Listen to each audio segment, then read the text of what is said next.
안녕하세요 여러분, 카밀로입니다. 반갑습니다. 지난 시간 영상에 이어서 시크릿 이야기 이어가 볼게요. 지난 영상 말미에 현실과 숨은 의도를 일치시키는 방법에 대해서 알아보겠다고 말을 했었죠. 말의 뜻은 결국에 좋은 시크릿이라는 도구를 어떻게 써야 하는가라는 본질적인 질문하고도 같은 것입니다. 어떻게 시크릿을 해야 하는가라는 의문이죠. 자, 간단합니다. 삶의 중심 자체를 바꿔야 합니다. 어떤 결과나 현상 중심이 아니라 가치 중심적인 마인드가 필요합니다. 인간의 삶을 잘 살펴보면요, 대부분 가치 중심적이 아니라 욕망 중심적으로 삽니다. 이 방어 기제에 의한 자아의 욕망에 기반한 삶이죠. 이때 욕망이라는 것은 항상 구심점이 필요해요.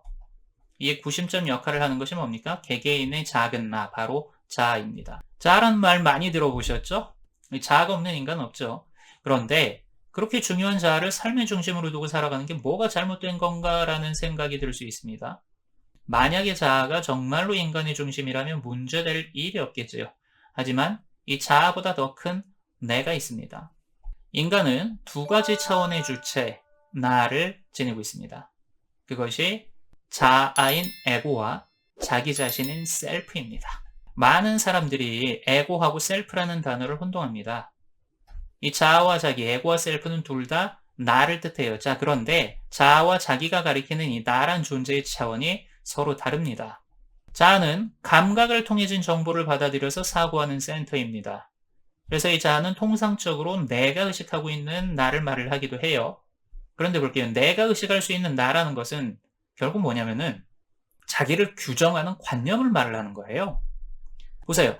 감각을 통해진 정보를 사고하기 위해서는 기준점이 필요해요. 그리고 그 기준점은 나는 이러이러한 사람이다. I am 어쩌고저쩌고. 나는 이러이러하다라는 관념 형태가 됩니다.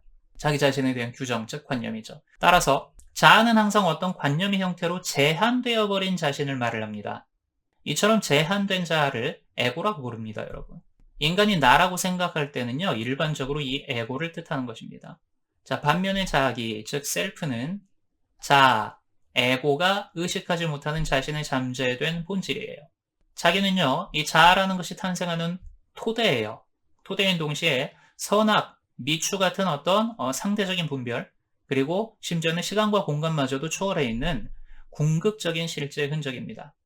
따라서 자아가 나 자신에 대한 제한된 이미지라면 자기는 자신 안에 잠재되어 있는 신성에 대한 이미지입니다. 그래서 자아가 작은 나라면 자기라는 건 큰 나라고 말을 할 수가 있겠죠. 그리고 스스로를 어떤 나의 차원에서 인식하느냐에 따라 살아가는 방식에서 차이가 나게 됩니다. 또한 이 차이가 한 인간의 시크릿에 그대로 적용되게 됩니다. 자아가 살아가는 방식이 어떤 방식이냐? 욕망이 추구해요. 그리고 이내 그것에 사로잡히게 되죠. 그러면 이렇게 욕망에 사로잡힌 삶의 방식이 결과지상주의입니다. 지난 영상에서 말했었죠. 어떻게든 심지어는 악마에게 영혼을 팔아서라도 뭐만 하면 된다. 지금 내 자아가 원하는 목표만 이루면 된다는 마음이에요. 삶의 모토 자체가 이렇다 보니까 시크릿 또한 그 영향을 그대로 받는 겁니다. 자, 그래서 결과지상주의죠. 이 결과지상주의이기 때문에 시크릿이 실현되어가는 과정이라는 것 또한 자연스럽게 거부하게 됩니다. 거부한다기보다는 못 참는 거죠. 과정을 못 참아요. 과정은 다 필요 없고 어떻게든 결실만은 얻고자 하는 조급한 마음이 생깁니다. 자, 이게 묻지도 따지지도 않는 결과지상주의적인 삶의 특징이에요. 반면에 가치 중심적인 삶은 조금 다릅니다. 여러분이 가치라는 것은요, 요술방망이를 딱 하고 내리치면 그 즉시 어떻게 뿅 하고 나타나는 게 아니에요. 딱 하고 내리치면 가치가 뿅 하고 나타난다. 이게 아니에요. 씨를 뿌리고 소중히 가꾸어가는 과정을 거쳐서 비로소 결실로 드러나게 됩니다. 즉, 과정을 거치면서 어떻게 되는 거예요? 가치가 무르익고 그리고 의미를 드러낼 수 있도록 기다려야 됩니다. 그럼 과정을 대하는 마음 자체가 달라지는 거죠. 하지만 에고의 욕망에 기반한 결과 중심적 삶은 기다릴 줄을 모릅니다. 정확히는 기다릴 마음의 여유가 없는 거예요, 아예. 그래서 어때요? 지금 당장에 발등에 떨어진 불을 끄는데 급급한 삶이 되는 겁니다. 문제가 벌어지면 어쩔 줄 모르면서 당황을 하죠. 이유가 바로 이거예요. 이 삶의 자세 때문에 그런 거예요. 에고가 인지하는 소망이라는 것들도 마찬가지입니다. 자세히 살펴보세요. 나의 소망이라는 것은 당장 발등에 불을 꺼줄 수 있는 방법들을 소망을 하거나 아니면 현실의 수많은 문제로부터 느끼는 뭐를 결핍감을 채워줄 심리적인 진통제나 혹은 정신승리의 용도로 미래의 내가 되고 싶은 내 모습, 그걸 바라는 경우가 대부분이에요. 예를 들어 볼게요. 100억 부자가 되고 싶은데 수많은 이유가 있습니다. 어떤 이유들이 있을까요? 돈 없으면 죽은 목숨이니까. 또 남들에게 무시당하기 싫어서. 내 능력을 인정해주지 않은 다른 사람들한테 어떻게 보란듯이 증명을 해내고 그들이 틀렸다고 말을 해주고 싶어서. 어휴. 지긋지긋한 가난을 대물려준 부모에게 복수하고 싶어서 100억 부자가 되고 싶은 마음도 또 막 있어요. 이게 또 뭐다? 이 세상은 약육강식의 세계이니까 살아남기 위해서 부자가 되고 싶다. 돈으로 무엇이든지 할 수 있으니까 부자가 되고 싶다.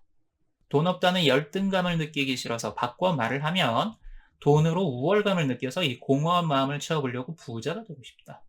돈으로 갑질당해본 서름이 있습니다. 그 서름 때문에 나도 돈으로 갑질 한번 해보고 싶어서 부자가 되고 싶다 등등의 마음 상태가 내 소망의 동기가 되는 것입니다.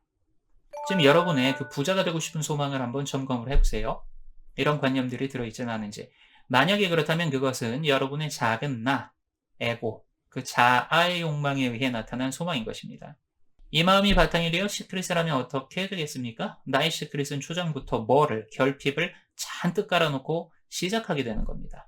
심지어는 참을성도 갖추지 못했어요. 그래서 과정을 거치는 게 어떻게 돼요? 고통스러워집니다. 어떻게 됩니까? 과정을 견딜 필요가 없이 즉시 이루어진다는 시크릿 테크닉을 또 찾아 헤매게 되는 거예요. 어떻게 생각하면서? 열심히 노력하는 과정을 거쳐야 되는 게 뭐가 시크릿이냐? 그렇게 생각하면서 찾아 헤매는 겁니다. 자, 이런 상황 어디에도 내 현실을 만들어내는 인연들이 무르익어가지고 소중한 가치를 꽃피울 때까지 기다릴 줄 아는 인내심과 여유는 없습니다. 자, 따라서 먼저 삶의 중심 자체가 변해야 합니다. 여러분들의 작은 자아의 욕망에 사로잡혀서 결과만 추구하는 삶이 아니라 진정한 가치 중심적인 삶으로 변해야 돼요. 자, 이때 비로소 상징인 현실하고 뭡니까? 본질인 가치와 의도를 어떻게 해서 일치시켜서 나의 소망이 내가 드러내고자 하는 가치의 표상이라는 그런 의미가 될 수 있는 여건이 만들어지는 거예요. 그러나 자아는 끊임없이 모든 것을 자신의 뜻대로 하려고 합니다. 하지만 자아가 미처 알아채지 못한, 모르고 있는 또 다른 큰 나, 자기가 이를 방해합니다.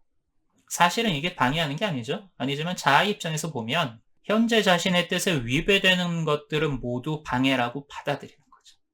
세상의 일이 내 뜻대로 안 된다고 생각해 보신 적이 있죠? 전부 다 이거예요. 내 뜻대로 안 되는데 거기에 그치지 않고 나를 뭡니까? 핍박을 하고 내게 가혹한 시련만 준다고 여긴 적도 있을 거예요. 자, 그래서 어떻게 돼요? 더 기를 쓰고 시크릿을 성공시키려고 또 집착하게 되는 것이고요. 하지만 이것은 제한된 작은 자아의 착각입니다. 실제로 인간의 삶을 창조하고 운영하는 것은 자아가 아니라 자기입니다. 에고가 아니라 여러분들의 셀프예요. 선악 미추, 시공을 초월해 있는 이 본질적인 존재는 여러분들의 본질적인 이 존재감은 여러분들의 작은 나, 즉 자아에게 자신의 뜻을 꺾을 것을 요구하게 돼요. 그런데 자아는 좀처럼 자기에게 굴복하려고 하지 않습니다. 그래서 뭐가 일어나는 거예요? 충돌이 일어나는 거예요. 실제로 우리가 집착하고 있는 것을 포기한다는 건 정말 쉽지가 않잖아요. 이 사실은 포기하는 것이 아니라 고집을 내려놓는 것인데 그렇다고 해도 어렵습니다. 왜냐하면 자아에게는 지금 집착하고 있는 그것이 뭐예요? 그게 아니면 자신을 유지할 수 없다고 느끼기 때문에 그래요. 심지어는 뭐다? 보다 큰 자기 자신을 눈치채고 발견을 했다 해도 내려놓는 게 쉽지 않습니다. 그래서 자아와 자기 사이의 주도권 싸움이 일어납니다. 이 인간의 삶에서, 인간의 현실에서, 그리고 마음속에서 이렇게 끊임없이 이 불일치로 인한 주도권 싸움이 일어나고 있는 거예요. 심리적인 어떤 저항, 그리고 현실에서의 저항. 만약에 우리가 이루고자 하는 그 소망, 그것이 자아와 자기 간의 대립에 의해서 나타나는 것이라면 그 소망은 본래 자기 자신의 뜻에 반하는 것이 됩니다. 반의도죠. 그러나 여러분들의 자아와 자기 사이에 화해가 이루어지면 이제 작은 자아는 보다 큰 자기의 뜻에 따라 살고자 합니다. 변하게 돼요. 자아는 자신이 살고 있는 현실 속에서 자기의 뜻을, 셀프의 뜻을 실현하고자 합니다. 이것을 자기 실현이라고 부릅니다. 그리고 이때 본래의 큰 나, 자기 자신인 여러분들의 셀프로서의 창조력이 온전하게 발휘되게 되는 거예요. 이 힘이 시크릿의 원천입니다. 시크릿은 본래 이 포지션에서 하는 거예요. 현실을 창조하는 의식의 힘은. 따라서 상징으로서의 현실하고 이루어지고자 하는 본질을 일치시키기 위해서는 먼저 여러분들의 자기 자신을 자각하세요. 그리고 자기가 무엇을 원하는지 알아내세요. 자, 이를 위해서 자신의 내면의 귀를 기울이는 연습이 필요합니다. 그 내면으로 가는 길이 명상이나 관념 분석 같은 사유 수행이 되겠죠. 하지만 여건상 명상을 본격적으로 할 수도 없고 관념 분석을 비롯한 사유 수행을 진지하게 할 수도 없는 상황이에요. 자, 그렇다 해도 할 수 있어요. 어떻게? 내가 진정으로 원하는 것은 무엇인가? 라는 질문을 통해서 자기 안으로 끊임없이 들어갈 수 있습니다. 개인적인 여러분들의 에고적인 분별을 최대한 내려놓고 스스로에게 묻고 또 묻는 거예요. 내가 진정으로 원하는 것은 무엇일까? 여러분들의 자기는요, 현실을 그냥 막 만들어내지 않습니다. 자기는 항상 여러분이 어떤 가치를 의미 있게 드러내는 역할을 하기를 원해요. 자, 그러니 한 개인으로서의 내가 이 전체 세상 안에서 어떤 의미와 가치를 드러내는 역할을 하기를 원하는지를 스스로에게 물어봐야 돼요. 그리고 두 번째, 여러분의 소망이 어떤 가치를 상징하는지를 명확히 하세요. 여러분이 원하는 소망이 단순히 현실에 대한 역반응에서 나온 억울한 리액션이 아니라 모두가 함께 더불어 살아가고 있는 이 세상 안에서 오직 나만이 나의 방식대로 나의 드라마를 통해서만 표현할 수 있는 어떤 가치가 있을 것 아니에요? 그 어떤 가치를 상징하는지를 명확히 인식하는 겁니다. 자, 세 번째, 이렇게 나의 소망을 새롭게 인식을 합니다. 그리고 이 가장 중요한 마음가짐인데, 그리고 나만의 고유한 드라마를 통해서만 나타날 수 있는 이 숭고하기 짝이 없는 일종의 사명처럼 인식하세요. 여러분의 가치를 드러낼 수 있는 그 소망이 나의 고유한 드라마를 통해서만 나타날 수 있는 일종의 사명이다. 자, 이 마음이 당신의 소망을 확신하게 하고 당당하게 하고 그리고 이루어가는 과정을 어떻게 즐기게 하고 흔들림 없이 걸어가게 만들어줍니다. 자기 자신의 역할과 사명을 아는 사람은 스스로의 운명을 아는 것입니다. 그런 사람이 되는 거예요. 자, 오늘 영상은 여기서 마칩니다. 그렇지만 이제 시크릿 시리즈는 계속됩니다. 다음번 영상에서 찾아볼게요. 감사합니다.